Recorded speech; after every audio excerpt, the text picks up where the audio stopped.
we've got some more WTFs. Just before we started this video, we received a message in our help@mischieftoys.com. It wasn't an email from one of our customers talking about like one of our many products or the tumbler that went up for sale that sold out. Thank you to everybody who purchased one today. They went off the shelves fast, Heather. Very fast. No, this person decided to be really nasty to us, and I'm not surprised because this is how the internet works, unfortunately. This person's name is Yura Weiner. Their email is yura@gmail.com. Their telephone number is 441-250-3567. I don't know if that's a real telephone number or not. Probably not. But here's their comment. Quit your belly aching about tariffs, put on your big boy pants, and source your product from a country that isn't preparing for war against the United States. That's a very interesting comment to leave for a toy company that is run by two people. We're not a very big company. By the way, my friend, we cannot produce toys here in the United States. If you can find something, you're a whiner, you can send it to us, help@mischieftoys.com. There isn't anywhere in the United States that makes toys. And by the way, the vinyl that is used to make these toys comes from China! Before we move forward, I would just like to say that if you hide behind a fake email address and a fake name, you are a little bitch. Because our company is run by just two people, all of the emails that come through get read by one of two people. You're clogging up our email with nonsense that doesn't even help us. If you're going to give us advice, first of all, don't be shitty about it. And second of all, how about you do some homework and maybe try to figure out how we can, in an affordable way, move our product to a different country like you're speaking about. This is a perfect way to segue into an article that was sent to us by our friend Nick Morgan. And this just goes to show you, we are not the only people concerned about this, and we're certainly not the only whiner diners. It's the toy book, and it's op-ed, Save the U.S. Toy Industry, an open letter to the White House on devastating tariffs. And if you read it, it's a very lengthy write-up, which is incredibly great. Look, can't you just build toy factories and make toys in the US? They explain what we have talked about on many, many occasions. And at the end, it says, "Dear friends, hardworking, everyday folks and patriots, please help spread the word before our industry and many more are irreparably damaged and destroyed.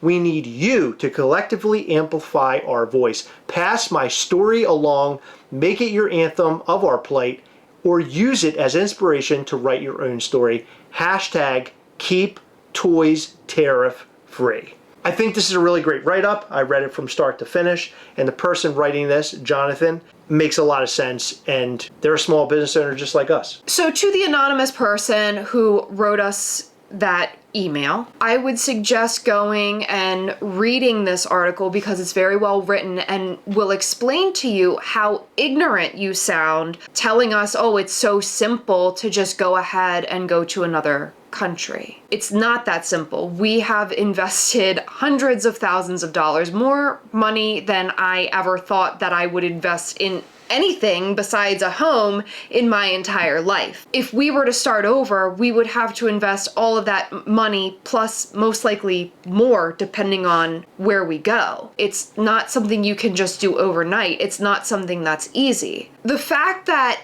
80% of toys globally are manufactured in China tells you something. That is just where most toys are manufactured, and there is a reason for that. And frankly, we're not looking for messages like this because this is a homegrown business that is run by the both of us. These tariffs could be devastating to our company. It could eventually kill it off, which is why we are so passionate and why we make so much content talking about this very subject. I'm only assuming that they do not like us, they don't like our content. There's something there, I just don't know exactly what it is. But to that person, I really do wish you well, and I hope that you go and educate yourself because frankly, we have no other options but to sit here and talk about these tariffs and how they're going to affect the community because it's the community that we're in, and we also own and operate a business that is in this community as well. So the first WTF are these one-piece Funko Pops showing up damaged. Look at this.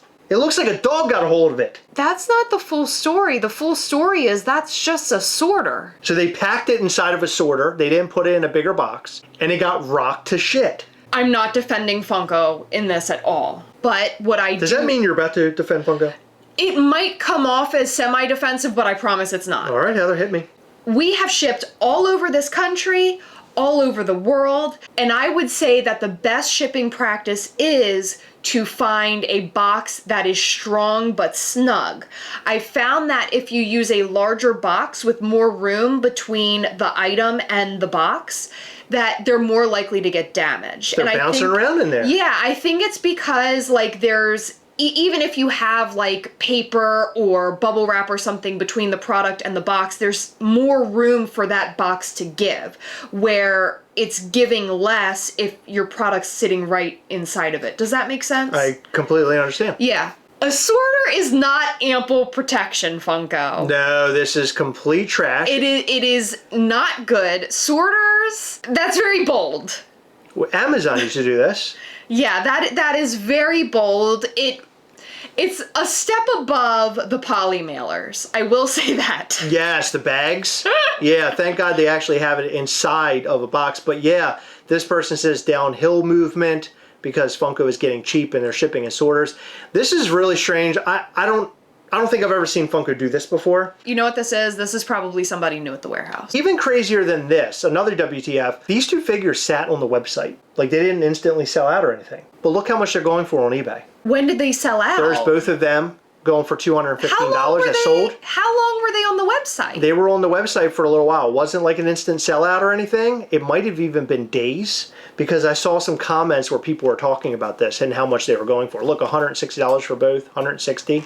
That's weird. Yeah. Well, maybe it's because there's none left in good condition. They're all being destroyed. Yeah, that's a very good point, Heather. I didn't think about that. These are now 1,000 LE each.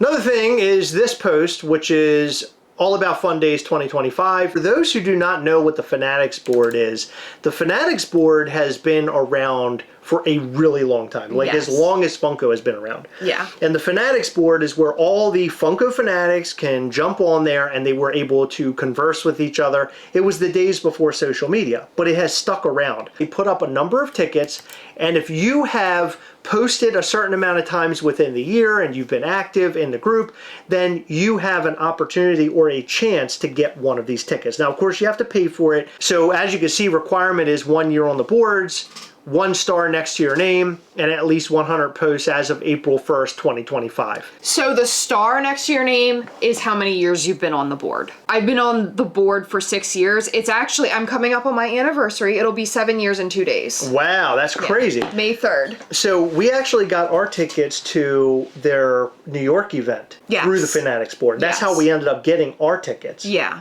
This is not anything new. This is something that's been around for a while. I did see some comments. I don't know if it was here, but people were laugh emojiing it, I think, on Facebook. It's FunkoFanatic.com. FunkoFanatic.com. So if you go there, you can join up. You can be a part of conversations in the Funko community there and have opportunities like this. So if you would go on right now, then you would be prepared a year from now to get your Fundays tickets next year. I actually just pulled up the Facebook post. There were only 2 laugh emojis. Well, there is someone who's upset that says, of course they get it first, they don't even allow new members. So they have offered this every time that Fundays has come around, and they're basically offering it to actual fans. So you have to have been a member for a year as of April 1st. Yeah. So join the Fanatics board if you want to be a part of that fun. I think it's a really great group, by the way. I used to be really involved in like commenting and posting, but I haven't done so in a long time. And I hate to bonk you over the head one more time with a WTF, but this is a tariff thing.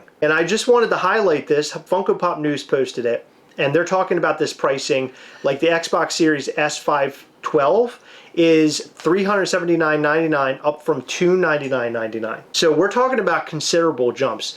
The Xbox Series X 2 terabyte Galaxy Edition, $729.99 from $599.99. We're seeing it now in the video game world, which obviously I knew that we would at some point, but here we are.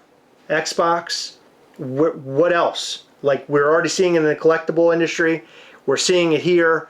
what else is going to be affected. I know Amazon is being affected, and Amazon was a big part of news the other day where Amazon was going to start posting every sale would have like a tariff cost associated with it. And the administration, the president, got very angry about that. But what I found today, because I just so happened to check it out, Sideshow is including the tariff price. Yeah, they are, which is very interesting. My guess is because they have so many products that are from overseas. Hey, you're spending more because of this. I find it interesting that Amazon is being scolded and they're unable to be transparent because it feels almost like a game or something. I agree. I don't understand why there isn't any transparency there. We should be able to clearly see what the effects are. Like, how are we being hit by this? How is it affecting our budget? Because some people, like, let's just talk about collectibles. Some people might say, hey, I buy one Funko Pop a week. Well, now your Funko Pop goes up a couple extra dollars because of tariffs and things, right? That's just as an example. I'm not saying that's happening. I don't understand why we can't have transparency. I believe that if we're going to have transparency literally and everything else, it should be there as well. I have very many opinions on this, but I don't think I should voice them here. I would agree with that, Heather, because I don't think we need to open up the political floodgates on the Gastlecast, because that is not a way I want to go. I don't want to get into politics or religion. They've already been opened, and I feel like we've been incredibly neutral as a channel can be with such a serious topic. Well, I don't know, Heather. You're a whiner. Says something a little bit different. Oh yeah, they said that we're belly aching about tariffs. Yes. And that, oh my goodness, I should put my big boy pants on and source my product from a country that isn't preparing for war against the United States. Are they talking about Bob's big boy pants? Because I don't have those. I don't either. I don't Doesn't really he wear have overalls? Yeah, I think so. I mean, I don't. Did you mean Bob's big boy overalls? I wish I could ask, but I don't even know how to contact them. They don't want us to know, Heather. They're very secretive. They're little weasels is what they are. Well, I would use a word much more harsh than that. Hide behind your computer or your telephone, you coward. Just come out and say it. Just tell us who you are. Comment down below. I don't care. Let's hear it. I think we're just talking about facts. Now, this is going to directly impact us and our fan base. That's a problem. I feel very, very passionate about that, and I'm going to be as passionate and as loud as I possibly can here on the channel without getting too political. So how about you put your big boy pants on and say it to my fucking face? You won't. Bob's big boy overall pants. All right, what'd you think about all of that? I feel like every day we're talking about tariffs, but look, where else are you going to learn it? What other news source that talks about Funko is going to tell you about tariffs? We're literally the only one. But we want to know your thoughts and more in the comment section down below. What do you think about You're a Whiner? That's interesting that their name is You're a Whiner. Because wouldn't that mean that they're the whiner? That is really weird. Maybe their parents just knew. Like, they're whining about us discussing we're not even whining about tariffs. We're discussing it. We're having a discussion. Yeah, because if you call on them, you're like, excuse me, you're a whiner. Can you please pick up the trash off the floor? Or, excuse me, you're a whiner. You pooped your pants again, and you're a full-size adult living in your mom's basement. You know, that probably gets said to them on a daily basis, or at least every other day. That's painful to know that there's a grown adult living in their mom's basement shitting their pants. Can you even believe it? I bet you they don't clean them well. Bet you them underpants are full of skitties. For show. Don't call them skitties, because that sort of sounds like kitties, and we love cats here. They got skitties all up and down them underpants. Let us know what you think about all this and more in the comment section down below. And leave your best message to You're a Whiner, because I think that they need some support right now. In every video, we like to shout out to some of our patrons from Patreon. In this video, we'd like to shout out to Dylan Kunath, Dr. Applesauce, Brandon Staton, Elizabeth Orzon Wednesday, Tasha White Barnes, Greg Malley, Nelson Shaner, Amy Richmond, Denver Bow, and Adam Rubin. Thank you guys so much for your continued support. We appreciate all of our patrons. You guys are amazing. Without your support, this channel would have died a miserable death a long time ago. Make sure you check out our Patreon at patreon.com/Gastlecast. Show your support if you love the channel. We would really appreciate that. Every single month we go live via Google Meet. We hang out, we do giveaways, and we show you upcoming Mischief Toys things. You don't want to miss it. This upcoming call in May is going to be a super banger. We're going to show you some Living Dead weekend figures and much more. Come and join us, come and hang. Let's have a blast and maybe you'll win something. Patreon.com/Gastlecast. Make sure you hit the like button, subscribe button, and a little bell. That way you'll know anytime we go live or post brand new content. Don't miss our new content, bro. You need to hit that little bell so you're up to speed. And come back and watch us live every Sunday between 8 and 9 p.m. Eastern. All right, that's all we've got for you. Thank you so much. We appreciate you. We love you, and we'll see you in the next one. Bye.